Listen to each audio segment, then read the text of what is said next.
안녕하세요. 초등교사 이서윤의 초등생활 처방전입니다. 이 영어 그림책에 대한 고민이 오늘 들어와서요.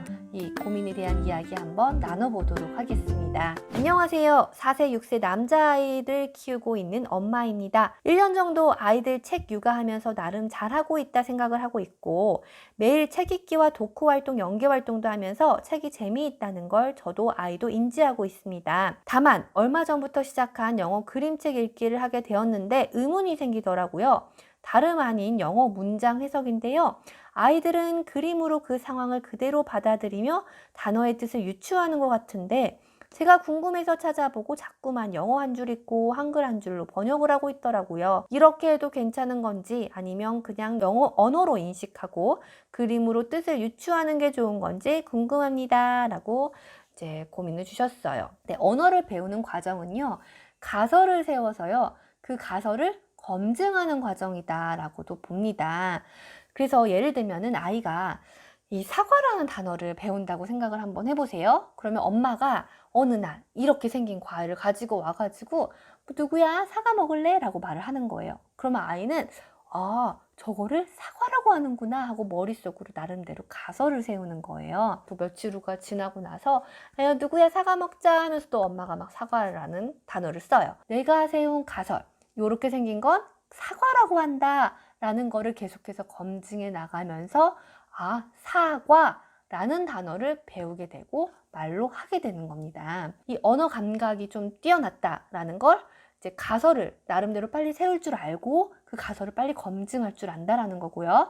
또 주변에서도 그 언어 자극을 자꾸 줘서 이 가설을 검증할 수 있는 기회를 계속해서 준다라는 거예요. 그래서 영어 그림책을 읽는 것도 사실은 마찬가지예요.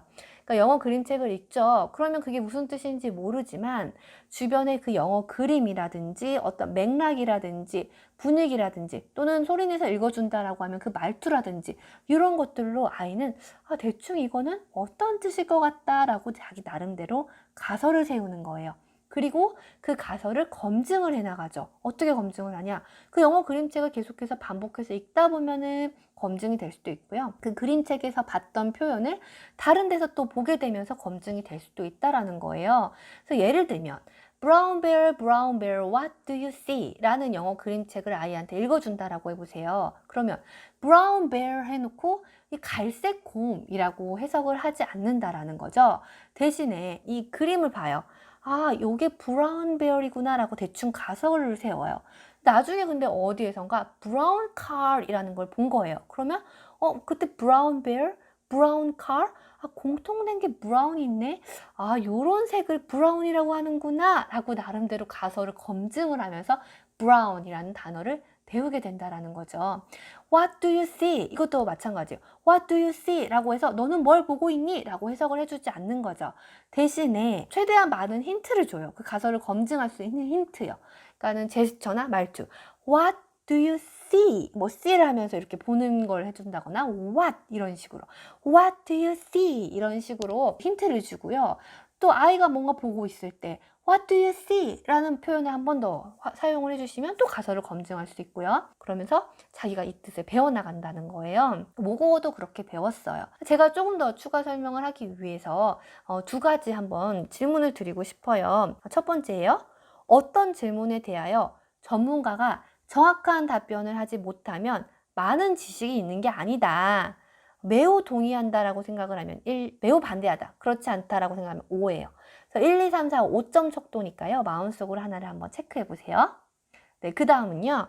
해결될 수 없는 문제는 아무것도 없다. 매우 동의한다의 1, 매우 반대한다. 그렇지 않다는 5. 마음속으로 한번 체크를 해보세요. 네, 체크해 보셨나요? 이 학자들이요. 언어를 우리가 습득을 하는데 영향을 미치는 요인을 여러 가지로 보는데요. 그 중에 하나를 모호성의 수용 정도라고 봅니다. 그러니까 이 모호성의 수용 정도, 이제 애매모호한 상태를 좀 잘 견디는 거예요. 즉, 내가 알고 있는 생각이나 의견과 반대되는 생각이나 의견을 만났을 때 그거를 잘 수용을 할 수 있는 겁니다. 그러면 아까 체크한 문항에 조금 낮게 체크를 했다라고 한다면 이 모호성의 수용 정도가 조금 낮다라는 거예요. 정확한 거를 좋아하는 거죠. 내 생각과 좀 다른 거를 만났을 때 조금 더 당황하는 거예요. 학자들은 이 모호성을 잘 수용하면은 제2 언어를 잘 습득한다라고 말을 합니다. 그 이유는 이 언어라는 것은요, 모호성을 이제 띌 수밖에 없어요. 어떤 규칙도 예외가 있을 수밖에 없고요. 그 다음 모순된 요소가 항상 있을 수밖에 없다라는 거죠. 한국어라는 모국어와는 전혀 달라요. 그러다 보니까 이 영어를 배우는 과정이 계속해서 모호함의 연속이라는 겁니다. 예를 들면 제가 영어를 가르칠 때도 아이들의 반응이 좀 다르게 나와요. 이 한국어와 좀 다르게 표현을 한다던가 아니면 영어 문법을 우리가 배웠는데 그것과 다른 어떤 예외적인 요소를 만났을 때 이 모호성의 수용 정도가 낮은 친구들은요, 이건 왜 그래요? 한국어랑 왜 달라요? 이렇게 문법을 배웠는데 이건 왜 이렇게 표현을 안 해요? 라고 굉장히 답답해 해요. 근데 이제 모호성의 수용 정도가 높은 친구들은 그거는 그냥 영어라서 그래 라고 하면은 그렇구나 그렇게 하고 그냥 표현을 한다라는 거예요. 근데 이제 어른들이 모호성의 수용 정도가 더 낮고 아이들이 더 높을 수밖에 없어요. 왜냐면 어른들은 그동안 또 편견들이나 어떤 선입견들이 더 있을 수밖에 없잖아요. 그러니까 좀 영어를 일찍 배우는 것의 장점 중에 하나는 이제 모호성의 수용 정도가 조금 높을 때 이 영어를 받아들인다라는 겁니다. 이제 엄마는요, 어느 정도 영어를 알고 계시니까 이 애매모호한 상태를 더 견디기 힘들어하는 거고요. 그 다음 아이가 혹시라도 답답할까봐 더 걱정을 하시는 거예요. 그런데 이 아이는 조금 더 애매모호한 상태를 더 견딜 수 있다라는 겁니다. 번역을 해준다 그런 노력보다는 아이한테 이 가설을 검증할 수 있도록 힌트를 주는 노력을 어떻게 할까를 고민을 해보시는 거예요. 어떤 제스처를 사용을 할까? 어떤 표현을 조금 더 말을 해줄까? 이렇게 고민을 해보시면서 영어 그림책을 읽어주시면 좋겠습니다. 도움이 되셨다면 좋아요와 구독 많이 부탁드리고요. 건강 유의하시고 건강한 모습으로 또 다른 영상에서 만나 뵀으면 좋겠습니다. 초등 부모님들의 고민이 해결되는 그날까지 이서윤의 초등생활 처방전은 계속됩니다. 안녕히 계세요.